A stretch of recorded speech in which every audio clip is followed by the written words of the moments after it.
la présentation rapidement. Valentin, toi, tu es responsable de l'axe développement du projet Lidarité, si je dis pas de bêtises. Et tu vas nous faire une présentation, tu vas nous expliquer comment on met à l'échelle le processus de classification du lidar HD. Pas la classification en soi, mais plutôt comment on fait quand on veut l'appliquer en vue de produire centaines de milliers d'étapes, donc les soucis de passage à l'échelle et des choses comme ça. Je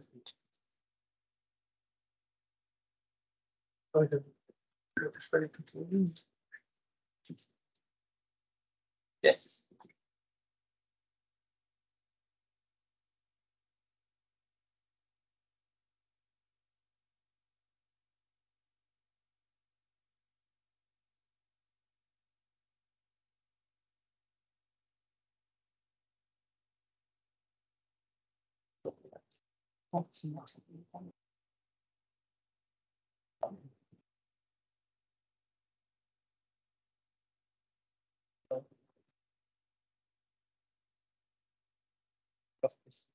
Merci.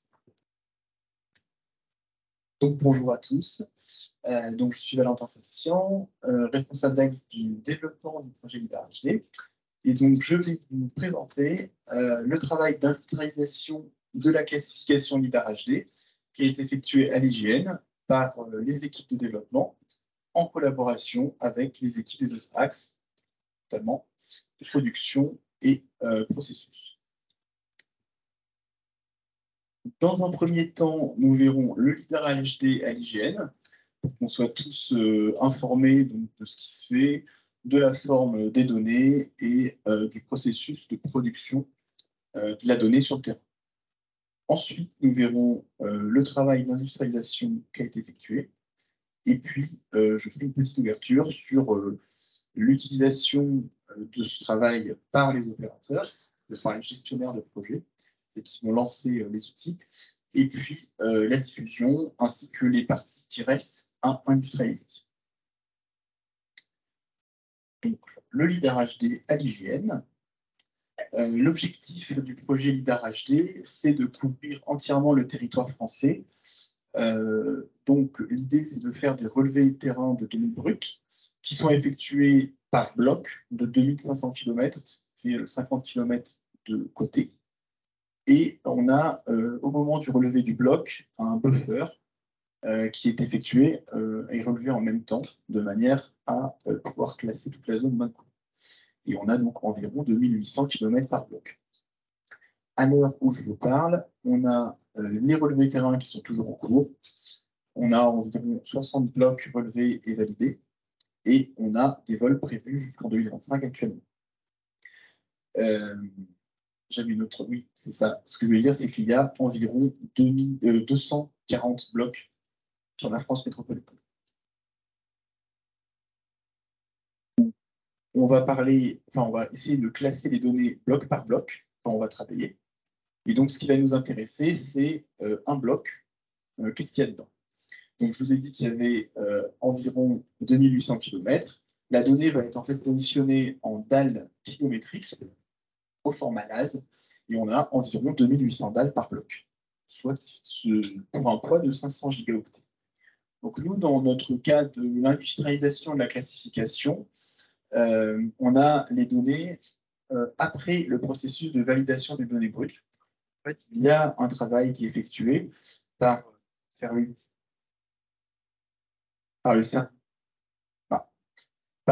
SIA, mais quand même beaucoup.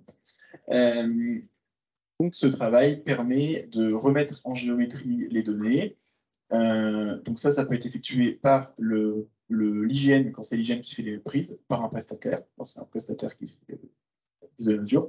Et ensuite, on effectue des validations pour garantir que la donnée respecte les spécifications de la donnée. Ensuite, on va devoir effectuer 3 groupes de traitement. Le premier, classifier la donnée selon pour classifier la donnée selon 11 classes. Pour ça, nous allons utiliser d'autres données hygiène, notamment l'ABD uni, les orthos IRC, ainsi que l'index de végétation, qui est un sous-produit du projet OCSGE, qui traite de l'occupation du sol à grande échelle. On va utiliser principalement les outils, les logiciels, donc Terrascan et Myria 3D. Terrascan, c'est un outil propriétaire, métier, qui est intéressant puisqu'il a une haute valeur ajoutée dans le cas de traitement et de classification LIDAR. Et on va utiliser Myria 3D, qui est un logiciel d'inférence et de classification développé à l'IGN et open source. L'objectif numéro 2, ça va être de valider la classification des données. Donc, on a une deuxième série de traitements qui vont effectuer des contrôles pour nous assurer que la classification qu'on a faite correspond à nos attentes.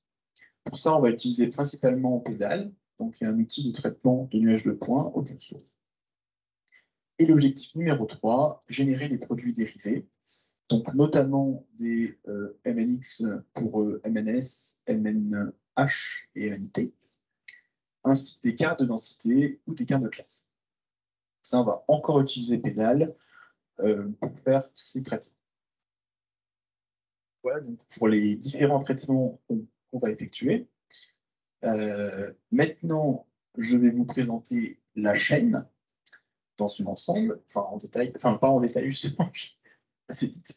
Donc voilà le processus qu'on a par rapport à la classification uniquement. Donc d'abord, on va avoir une étape. Non, pardon, d'abord on a le lidar brut. Donc le lidar brut, c'est des points, on ne peut pas vraiment les afficher si on ne décide pas de les colorer arbitrairement. Donc là, je les ai colorés arbitrairement par rapport à leur altitude. On peut voir que ça va de l'orange au rouge. C'est un petit peu ce que vous avez là, si vous regardez sur l'écran de démonstration. Toutes les données LIDAR qu'on a ici sur cet écran sont colorées arbitrairement, parce qu'elles ne sont pas encore classées. Donc là, c'est le port de Marseille. La première étape qu'on va effectuer, c'est une colorisation. Alors, on utilise le terme colorisation, parce qu'à la base, on ajoutait la colorisation infrarouge, grâce aux orthos. Trouver juste au-dessus.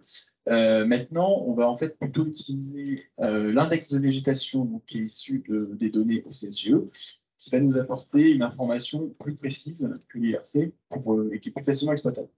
Donc en fait, on garde ce terme colorisation. L'idée, en fait, c'est simplement d'ajouter des attributs à notre donnée LIDAR pour avoir une information supplémentaire. Une fois qu'on a fait ceci, là, port de Marseille, coloré. Donc on peut voir qu'on a bien appliqué la coloration de l'ortho HR. Ce qui est intéressant de noter, c'est que les éditions ne sont pas les mêmes. Donc par exemple, le bateau qui est ici, on peut voir qu'il est plus grand que le bateau en lidar est plus grand que le bateau sur l'ortho. Parce qu'on a un bout du bateau qu'on voit en 3D mais qui n'est pas coloré. Le traitement suivant, ça va être la classification en tant que telle. Donc on va enchaîner 3 étapes. La classification orientée sol, bâti et pont par le logiciel Terrascan. L'inférence, donc la classification par IA. Et ensuite, on a une 3e étape, la classification par Terrascan, toujours, c'est aussi orienté végétation, eau et sur-sol. Donc là, c'est des étapes qui ont besoin des dalles voisines de la dalle qu'on traite. On passe de la donnée non classée à la donnée classée. Là, j'ai affiché toujours le port de Marseille en classé. On peut voir que la coloration dépend de la classe. Donc en rouge, on va retrouver les bâtiments, en vert la végétation avec différentes nuances selon le type de végétation. En marron, on a le sol, etc. Et donc, une fois qu'on a terminé tout ça, on a une dernière étape qui est à la fin et qui n'est pas encadrée, qui est la décolorisation. Donc on va enlever les attributs supplémentaires qu'on avait ajoutés, qui étaient juste des attributs qu'on mettait pour nous aider à faire la classification et qui n'ont pas de raison de rester. Et on se retrouve avec notre lidar qu'on appelle Express, puisqu'il est classé automatiquement, qui est donc permis. Et on a environ 500 gigaoctets toujours par an. Une fois qu'on a effectué ça, on va avoir donc la 2e partie et la 3e partie des traitements. Donc là, c'est un peu plus rapide.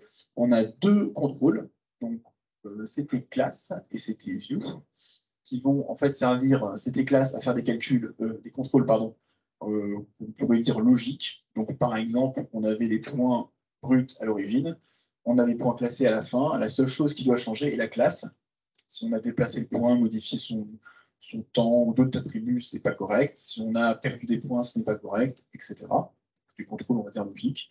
Et puis, on a donc CTView qui nous permet de générer des cartes de classe. Et donc, ces cartes de classe vont nous permettre de valider visuellement la classification. Remonte un exemple de carte de classe. Donc là, c'est une carte de classe un petit peu plus, on va dire, dans le sens où non seulement donc on voit le leader HD, enfin le nuage de points apparaît en haut, donc la couleur du pixel de l'image va être selon la classe du point qui est dans la surface, et on a appliqué une fusion avec le MNT de manière à mieux voir le relief de la carte. Enfin, dernière étape, génération des produits dérivés. Donc, le but, c'est d'avoir un MNT, un MNS, un MNE ou un MH, et éventuellement des cartes de classe et des cartes de densité. Maintenant qu'on connaît le processus, on va pouvoir parler de l'industrialisation de ce dit processus. Donc, pour industrialiser ce processus, on a utilisé la GPAO, pour gestion de production assistée par ordinateur. C'est un projet open source de distribution de calcul qui est développé à l'IGN. Le principe, c'est que ça va répartir les traitements sur différents nœuds, donc différents ordinateurs, un peu compliqué. Ça fournit une interface web pour piloter les traitements et ça offre une librairie Python donc pour créer les jobs, c'est-à-dire ajouter des traitements à la file de traitement à faire. Donc c'est développé à l'IGN en open source, et pour le dépôt, si ça vous intéresse. Donc le principe d'industrialiser le processus, c'est que pour chaque étape que j'ai décrite précédemment, on a dû créer ce qu'on appelle une brique élémentaire qui va être lancée par la GPAO. Donc on avait deux cas, pour simplifier. Un cas simple, c'est-à-dire qu'on a des logiciels qu'on maîtrise entièrement. On a pu créer une image Docker qui impacte tout le traitement. Cette image Docker, elle va être caractérisée par une entrée, une sortie et des paramètres. Donc par exemple, dans le cas de la classification par IA, l'entrée va être la dalle LAS à l'entrée. La sortie va être la nouvelle dalle LAS traitée par le processus IA. Et les paramètres, ça va par exemple être le modèle IA qu'on va appliquer. Dans le cas compliqué, on va retrouver ces trois paramètres, entrée, sortie, paramètres, mais en fait, on n'a pas pu impacter le traitement dans une image Docker. Donc, c'était notamment le cas avec Terrascan, puisque c'est un logiciel propriétaire qu'on ne maîtrise pas entièrement. Donc, le but, c'est on a dû créer un script qui surveille les sorties, notamment le fichier log du traitement, Terrascan, pour voir si le traitement est en cours, se passe bien. Et, et tout ça tourne en fait directement sur la machine et n'est pas enfermé dans un conteneur. Donc, d'un point de vue calcul et installation, c'est plus lourd et moins facile de passer à l'échelle, on va dire. Donc, je vais faire un petit schéma représentant un node Docker et un autre que j'ai appelé script. On va voir donc dans le load Docker, on va avoir un client GPAO qui va régulièrement aller voir le serveur GPAO pour voir s'il y a des traitements qu'il peut prendre en charge. Donc, à partir du moment où on a créé tous les traitements pour le bloc, on va avoir 2500 traitements pour l'étape 1, 2500 traitements pour l'étape 2, etc. Donc, le client GPAO, il va regarder les traitements de l'étape 1, il va les lancer. Et une fois que l'étape 1 est entièrement validée, il va pouvoir lancer les traitements de l'étape 2, etc. Pour chaque dalle à traiter, il va lancer un compteur avec la bonne entrée, la bonne sortie, les bons paramètres. Et le traitement va s'effectuer. Puis une fois qu'il est effectué, c'est remonté au serveur. C'est le même principe pour les traitements script. La différence, c'est qu'il lance un script directement sur la machine qui va ensuite lancer Terrascan. Donc, on n'a pas quelque chose qui est isolé de la machine hôte. Donc, pour information, sur notre environnement de production qu'on a utilisé, on a environ 20 hôtes Docker, 20 machines, et puis on a 15 hôtes script, on va dire. Donc, un total d'environ 35 machines pour les calculs. On peut voir l'interface pour consulter le chantier. Donc ça, c'est fourni par la GPAO. Pardon, il y a deux interfaces pour la gestion de chantier. Donc, on a une qu'on a développée spécifiquement pour le LIDAR Express, qui permet de préparer les données à générer et de créer les jobs dans la GPAO. Parce qu'évidemment, les personnes qui vont lancer le traitement ne vont pas eux-mêmes créer 2800 jobs fois le nombre d'étapes. Donc ça, c'est automatisé. Et ensuite, on a une interface de suivi de traitement fournie par l'outil GPAO qui permet de suivre les traitements de chaque job, de consulter les logs quand il y a des problèmes et de relancer les jobs quand il y a des problèmes également. Donc, une fois qu'on a fait tout ça, on a notre processus qui est industrialisé et prêt à être utilisé et on va pouvoir passer à la production des données. Donc, on va avoir un gestionnaire de chantier qui va donc utiliser les différents outils qu'on vient de voir. Donc, le premier outil, c'est l'interface LIDAR Express, qui va lui permettre, comme je viens d'indiquer, de préparer les données et de créer le chantier dans la GPAO. Ensuite, il va pouvoir utiliser l'interface de la GPAO pour suivre l'avancement. Et une fois qu'il aura terminé, on aura donc les données LIDAR classées, on aura les différentes données de contrôle, donc notamment la carte de classe, et on aura également les données des produits dérivés, donc MNT, MNS, etc. Et donc, il va pouvoir ouvrir, grâce à des logiciels type QGIS et Terrascan, les données pour les contrôler.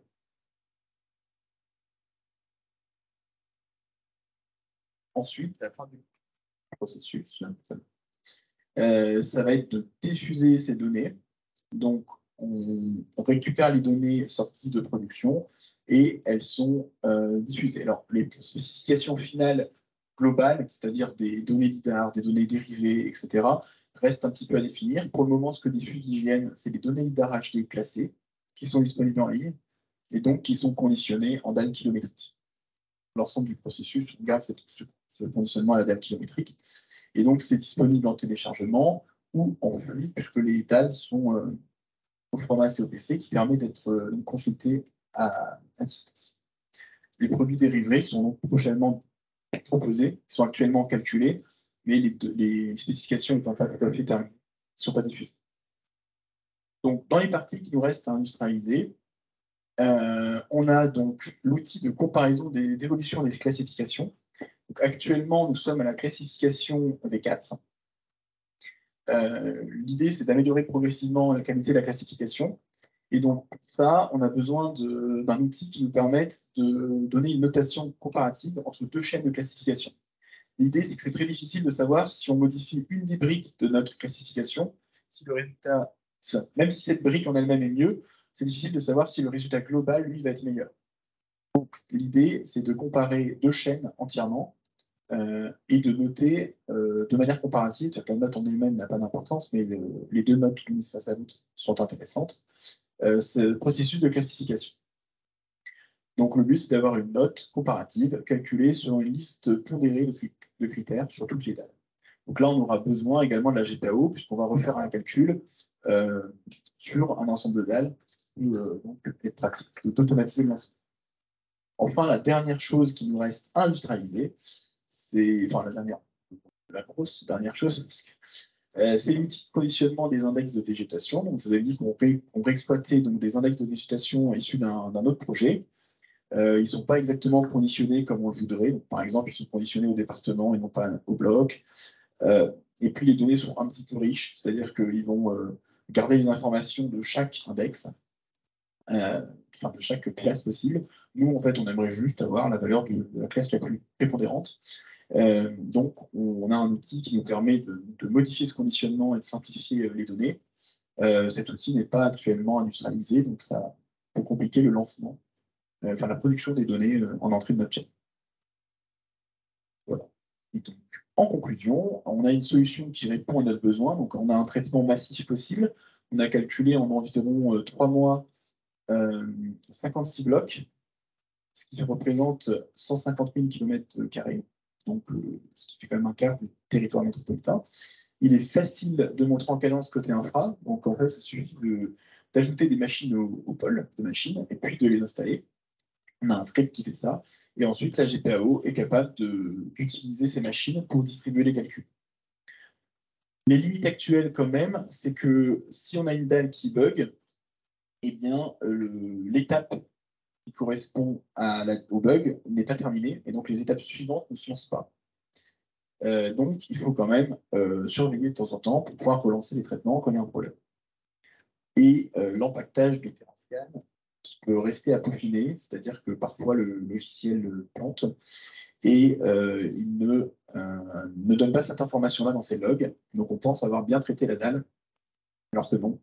Et on s'en rend compte un peu après. Donc, ça, c'est très problématique. Et c'est un peu le souci d'avoir des logiciels qui ne sont pas forcément prévus pour être lancés, on va dire, en dehors de l'interface ou en dehors de leur système prévu de lancement. Voilà, je vous remercie de votre attention.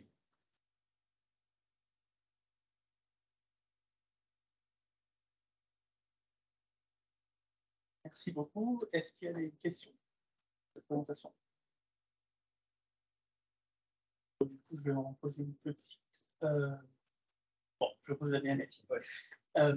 Tu disais que TerraScan n'était pas en PAPCAD et n'était pas prévu pour l'être. Est-ce que c'est une volonté de la part de l'éditeur? C'est plutôt des soucis techniques de leur côté ou... Enfin, alors, est-ce que tu sais? En fait, ils ont une solution pour automatiser les calculs. Donc, on pourrait lancer, par exemple, 2500 classifications via un outil prévu par TerraScan. Ce qui n'est pas possible, c'est de l'intégrer automatiquement dans notre shell. C'est-à-dire qu'on aime, nous, en fait, ce qu'on veut, c'est que notre outil de gestion lance le traitement. C'est ça qui n'est pas vraiment prévu. C'est-à-dire qu'ils nous ont dit, bah, vous pouvez le faire en lançant comme ça le programme, mais c'est pas officiellement dans la documentation. Donc, voilà, d'un point de vue support, c'est pas terrible. Merci.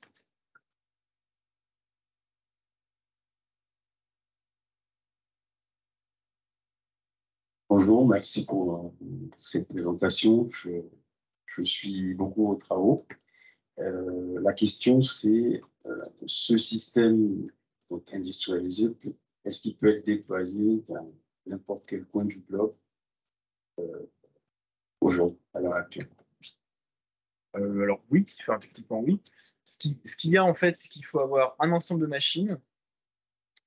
Ensuite, on a un script qui permet de le déployer. Par contre, il faut avoir plusieurs personnes qui vont s'occuper de ce déploiement. Dans le sens où il faut configurer les liens entre les machines correctement, il faut après installer correctement les machines, etc. Donc il faut quand même avoir des ingés systèmes qui vont maîtriser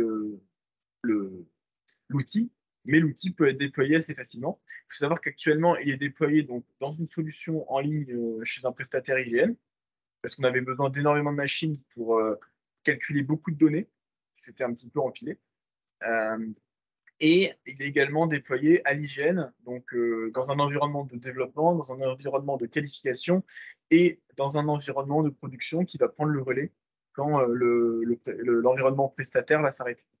Puisque en fait, on a rattrapé le retard en classification, et donc on va pouvoir reprendre le débit qu'on avait avant. Et donc, c'est relativement facile de le déployer. Après, il faut quand même, enfin, c'est pas clé en main non plus, c'est-à-dire qu'il faut quand même maîtriser l'outil. C'est quelque chose qui peut être fait assez rapidement.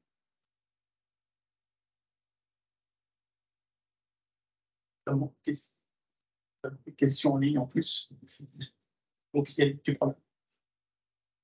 Oui, bonjour, c'était pour apporter un complément de réponse à la question précédente. En fait, on peut le déployer, mais le résultat final dépendra beaucoup des données qu'on a en entrée. Donc, ailleurs dans le monde, on n'aura peut-être pas de la BD unie en entrée, on n'aura peut-être pas l'ortho qui va bien. Voilà. Voilà. Du coup, il y a une question en ligne qui, je pense, recoupe un peu cette question. C'est est-ce qu'il est possible pour l'utilisateur d'intégrer ses propres données LIDAR dans la GPAO afin de les classifier? Oui, du coup, c'est effectivement, moi je pensais d'un point de vue technique, est-ce qu'on peut déployer? Oui, on peut déployer. Mais effectivement, si on met ses propres données, le modèle sur lequel on a, enfin, les données sur lesquelles on a entraîné le modèle, pardon, c'est les données qu'on a produites nous, qu'on a classées nous à la main. Donc en fait, si vous n'avez pas, enfin, n'avez pas les mêmes données, donc 10 points par mètre carré, les mêmes données type BD uni, index de végétation ou ortho IRC, c'est pas forcément idéal. Donc ça, il faudrait en fait réentraîner le modèle dans un premier temps et potentiellement faire un petit peu évoluer les deux classifications Terrascan qu'on a en amont et en aval de la partie. Il y a deux autres questions qui portent plus sur la classification. La première, c'est dans quelle mesure vous intégrez ou non les travaux proposés dans les compétitions FLAIR 1 et FLAIR 2? Je sais pas. Je suis malheureusement pas la bonne personne pour poser la question.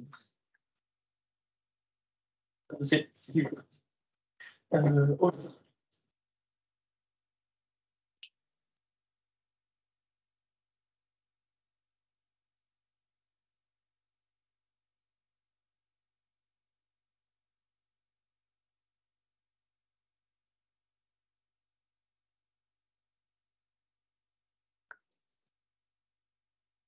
Ok, c'est bon. Il faut qu'on fasse sur le micro. Donc, une autre question, c'est... Les défis FLAIR 1 et 2 sont organisés dans le cadre d'un autre projet, qui est le projet Terria, le projet de calcul de l'occupation du sol grande échelle. Et la classification LIDAR bénéficiera indirectement des résultats de ces deux défis, dans la mesure où les défis ont pour finalité d'améliorer, on va dire, les cartes de chaleur, là, qui sont les cartes d'occupation du sol, là, qui sont utilisées par la classification LIDAR. Donc, à terme, la classification en bénéficiera. Autre question, avez-vous l'intention d'augmenter le nombre de classes? Par exemple, envisagez-vous à long terme de classifier les lignes à haute tension? Pas non plus la meilleure personne pour répondre. Je vais prendre la parole de l'équipe processus.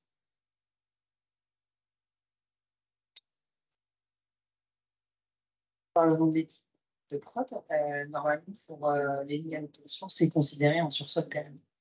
Actuellement, dans la surclassification qui est sur le... Non, par contre, c'est pas spécifique. Une autre question. Bonjour, quelles sont les spécifications, processeur OS, processeur graphique, etc. des machines utilisées? Alors, j'ai pas le. Enfin, en fait, j'ai deux éléments de réponse. Premièrement, par rapport au GPU, bien qu'on fasse de l'IA, on n'a pas un gain dans l'ensemble de la chaîne suffisant pour utiliser des GPU. C'est-à-dire que si on en a, c'est bien, mais c'est pas indispensable. Et c'était plus rapide et moins cher d'avoir des machines avec beaucoup de CPU que d'avoir des machines avec des GPU. Donc, notamment sur l'environnement de calcul avec notre prestataire, il n'y a pas de GPU. Après, par rapport aux autres capacités, on a des machines qui vont avoir un certain nombre de cœurs. Il n'y a pas vraiment de détails sur la performance des cœurs, c'est des machines virtuelles. Par contre, ce qui est intéressant, c'est de noter la mémoire. Donc, on a différents moments dans notre chaîne où on a besoin de beaucoup de mémoire, mais c'est moyenné par le fait que c'est pas systématique. Donc, on va avoir des machines, je ne pourrais plus vous dire de tête, mais c'est de l'ordre de 8 cœurs, 64 Go de RAM, si je ne dis pas de bêtises. Donc, les 35 machines dont j'ai parlé, ça va être de cet ordre-là. 8 cœurs, 64 Go de RAM. Et après, les données sont écrites sur un store centralisé. Donc, on a un store de calcul qui fait très performant, qui fait 50 et maintenant 100 Tera de RAM. Donc là, en fait, on a pas de RAM, de stockage. Là, on n'a pas besoin de laisser la donnée longtemps, c'est juste pendant qu'on fait les calculs. Et après, on a un store interne IGN où on va déposer la donnée, donc qui fait actuellement environ 1000 Tera. Et en bêta, c'est pas du tout. Ça répond. Merci. J'avais une question. Est-ce que vous travaillez à trouver des alternatives aux logiciels propriétaires de TerraSolid pour la classique? Parce qu'on a vu que c'était un peu le point de vue. Oui et non. C'est-à-dire que sur la classif en elle-même, non. Enfin, c'est pas l'objectif à court terme ni à moyen terme. Par contre, on essaye de ne pas en dépendre de plus. C'est-à-dire, par exemple, les produits dérivés, on a essayé de le faire sans TerraScan. C'est plutôt ça l'ordre d'attaque. C'est-à-dire que de ne pas ajouter le logiciel là où il n'est pas, mais par contre, là où il est déjà, ça serait trop chronophage de le remplacer et ça n'a pas vraiment d'intérêt. Ça a un intérêt, on a un intérêt de calcul, mais le temps que ça nous ferait perdre est trop important par rapport actuellement au temps que ça nous ferait gagner. Par contre, ça serait, si la chaîne était à refaire, est-ce que ça pourrait être intéressant de s'en passer? Je ne sais pas. Parce que c'est quand même intéressant. C'est-à-dire que l'équipe processus, elle travaille avec et elle est contente de l'avoir. Donc, ça, c'est. Voilà. Évidemment, d'un point de vue développement, lancement, infrastructure, ce serait pratique de ne pas l'avoir. Mais bon, c'est compliqué de s'en passer.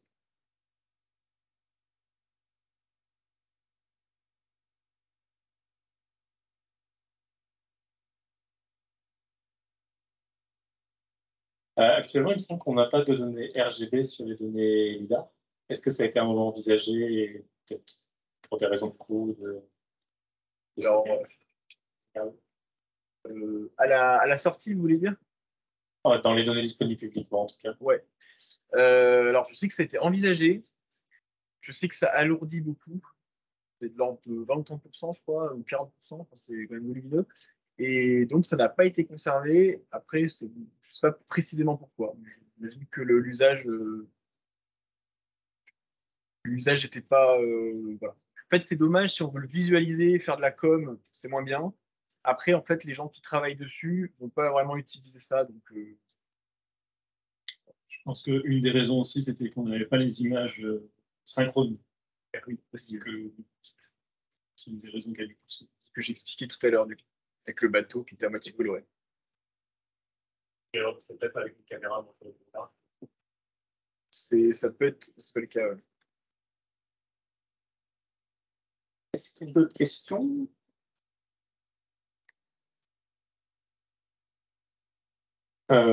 Merci. J'ai une question. Je comprends, vous traitez les tuiles une par une. Est-ce que vous traitez des effets de bord? J'imagine que les classifications, il y a une analyse du voisinage. Si je remets le processus, donc sur les trois traitements centraux, la classification, je vais noter voisinage. Donc effectivement, à ce moment-là, on va traiter une dalle en prenant en compte le voisinage. Alors que par exemple, quand on colorie, on va traiter une dalle par une dalle sans prendre en compte les voisinages. Donc il y a bel et bien le voisinage est bel et bien géré. D'accord. Donc en fait, vous chargez les 9 voisines, enfin les 3 par 3. Exactement. Sachant que c'est de l'ordre de 50 mètres sur les voisins. C'est pas. On a besoin de toute la dalle, mais on va utiliser très peu. D'accord. Et une question à la fin. Donc ce que vous apportez, c'est du glace, donc c'est pour du calcul, etc., mais pas pour la visualisation. Est-ce que vous envisagez de faire une dernière étape qui soit la préparation pour la visualisation, type soit poterie, soit n'importe quel standard de streaming? Alors, en fait, la diffusion, elle est gérée après coup. Ça va être là qu'on va travailler.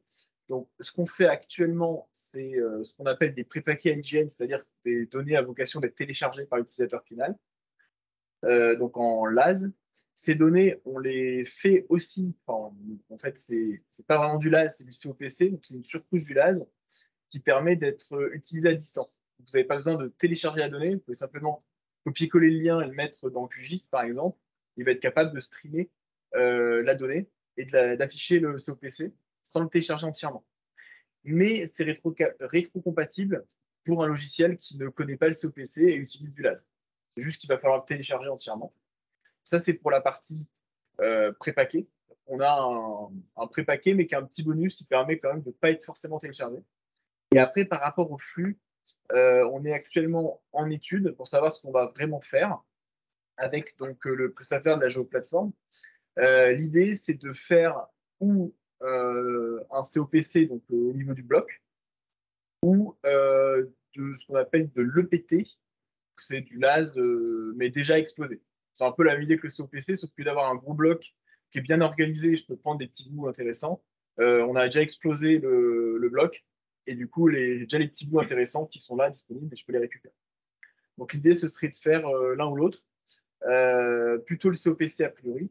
Et ça serait intégré donc, dans l'outil de visualisation fait par l'IGN, qui utilise la librairie iTunes, et ça serait disponible pour n'importe qui veut utiliser ces flux.